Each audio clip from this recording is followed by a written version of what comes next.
hanyuma kubakora bajyanye n'amabuye y'agaciro harimo uwikorera n'ubikuriye gusa nta muntu uri mu mabuye y'agaciro nagira ngo umubaze turaza uri buvuge nagira ngo mbabaze percentage bavana muri Kongo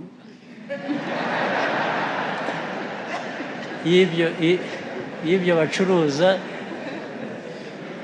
bacuruza baza kwibuka batubwire ni bingahe biva muri Kongo ni bingahe biva hano. Asante sana. Nk'aho abaturage batumva ko bakwiriye kuba hari ibijya ku isoko bikajya ku isoko ariko bakagira n'ibindi bakoresha kugira ngo abana babo batagwingira. Ibyo niba mushaka uruhare mushaka kurushyira kuri abo baturage nibwira ko ari igice kimwe. Abo baturage baba bafite imyumvire imeze ityo bakora batyo bikabagiraho ingaruka, ubwo tuvuga abaturage gusa bikagarukiraho. Abayobozi twese ko turi hano n'abandi ubwo nta ruhare tubifitemo kuyobora abantu. Gicumbi ifite ubuyobozi, hari izindi nzego z'ubuyobozi, tukareka abaturage bakabaho batyo bakajya mu myumvire imeze ityo ibafiteho ingaruka zimeze gutyo. Umwaka umwe, 2, 5, 10 twarangiza tukaba twavuga abaturage gusa. Ndibwira ko ikibazo kinini kiri ku buyobozi, kiri kuri twe, kiri ku bantu bose bari hamwe. Ubundi se noneho twe tumaze iki? Twitwa abayobozi ngo bigende gute? Niba ushobora kureka Gicumbi ikagira abaturage bafite ibyo byose ariko bakanarangwa no kugwingira,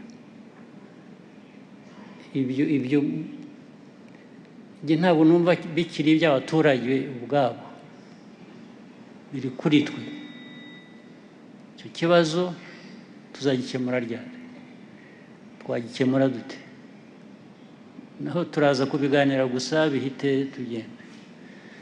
N'ibindi byose Yusufu yavuze rwose nabyo byumvikana, ni ukubisubiramo, birasobanutse, ariko niko bibaye imyaka 5, 10, 15. Ubwo se byaba ari iki? Iby'ubuhinzi,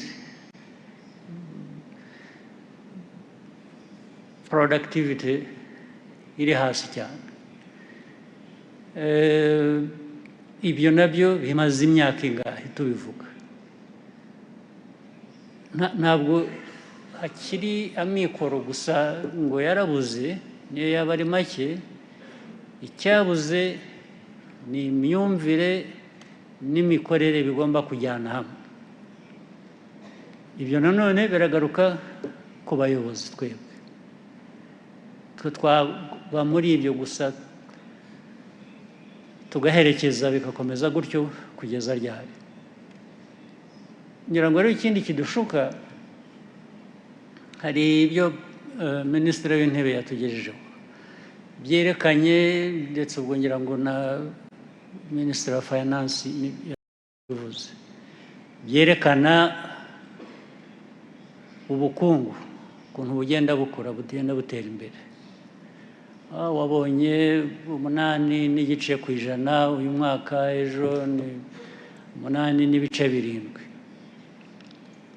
Tukabona ko ibintu byose ariko bigenda, tugashukwa n'iyo mibare, tuvuga ngo ubukungu bwarakuze, bigasa nkaho byahumye abantu amaso, bigasa nkaho no mu buhinzi n'ubworozi ariko byagenze, cyangwa n'ahandi. Mwavuze serivisi mbi zitangwa hirya no hino, opportunity dufite, amahirwe dufite menshi ya ibintu bya export, ibintu by'u Rwanda bishakwa, tudashobora kugeraho kubera ko twananiwe gukora ibyo, ariko tureba umubare w'ukuntu ubukungu bwakuze tukibwira ngo ibyo birahagije. Ntabwo bihagije, kuko ibi biri specific nibyo bikwereka ko uri ahantu habi. Ibi ngibi biragushuka. Ibyo ni ibya rusange.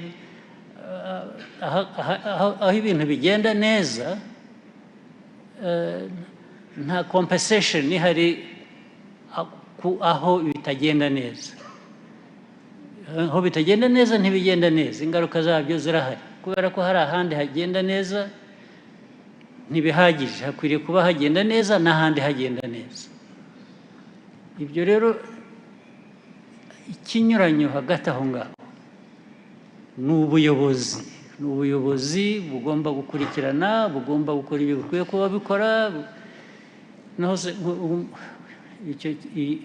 Icyo kibazo cyo mu buhinzi n'ubworozi tumaze imyaka myinshi cyane tukiganira. Hari ubwo habayeho intambwe, ubona ibintu birasa n'ibigenda neza, ariko kubera ya mico mibi itubamo yo kudakurikirana, yo kudakorana, yo kutagira gute, wajya kongera kubaza nyuma y'umwaka 2-3 ugasanga nta n'ukibuka ibyagombaga gukorwa. Umuti aho ngaho ni uwuhe? Aho niho dukwiye kwibanda. Hagomba kuboneka umuti wo gutuma ibyo ngibyo bitakora biba ingarukamwaka igihe cyose. Niyo mpamvu nashaka kugira ngo ngire icyo mvuga. Mwakoze.